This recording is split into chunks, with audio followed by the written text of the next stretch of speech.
Good morning, Grand Island Public Schools. This is Dr. Grover coming to you on Somewhat Live with Grover. And today I want to talk about the staffing study that was approved by our Board of Education at our last board meeting. So why are we conducting a staffing study? Our staffing study is really designed for us to take a look at how we are aligning our resources to our strategic plan. Very specifically in the strategic plan, we talked about being more transparent and helping people understand how we go about staffing our school district. And so that's going to be the first outcome that we are really looking to accomplish, is just making sure that we have staffing patterns that really support the current work that you're doing out in our schools.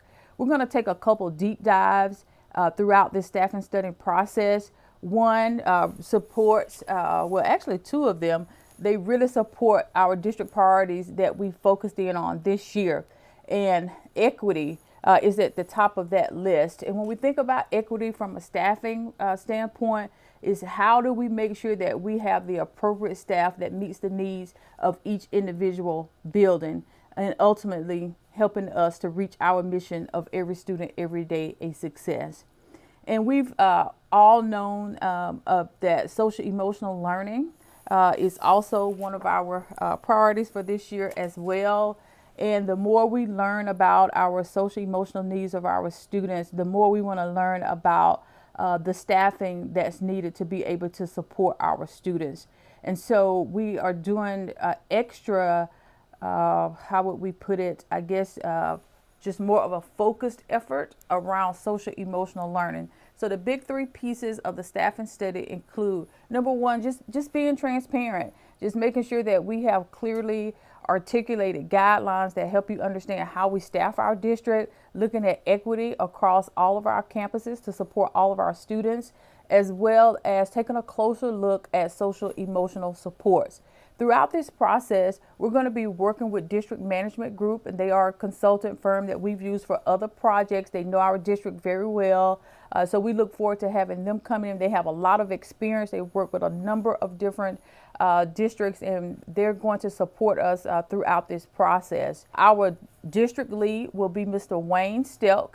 And so Mr. Stelk will be reaching out to you, and just in the next couple of days you'll receive an email. I will give you more details, but throughout the process he will be our point of contact for Grand Island Public Schools.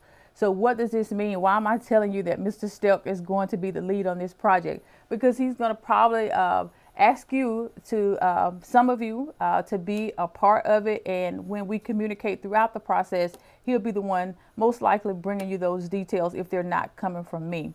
So how may you be asked to help out throughout the process? That could, for a lot of it is going to involve a lot of data pools. So we may be asking for some data requests. We will also be conducting some focus groups. If you're out at the campus level, your principal may ask you to volunteer to serve on the focus groups as well. So as we embark upon this process of our staffing study, we're going into it with a very open mind. We're not going in it thinking about adding more administrators, whether it's at the campus level or here at central office. We're not going into this process thinking that we're going to cut staff or eliminate certain positions within the school district. We are going into this process to learn more about our resources that we currently have in play from a staffing standpoint, and look for those opportunities to better support you as well as our students. So I'm nervous about the process because I would imagine that we're going to get a lot of information, and this is just going to be the first step for us, is to be able to codify the feedback and the analysis of the data. But that means that there's going to be some work in front of us too. We'll have to take that information and develop a plan. But the one thing that gives me great confidence in this process, I know here in Grand Island Public Schools that when we have figured out what we want to do, how we want to do it, and we are clear on our long-term goals, I know that we can execute a strong plan. And that's what I'm looking forward to as we go throughout this process. So thank you so much on the front end for being in this with us as we continue to support our students so that they can thrive.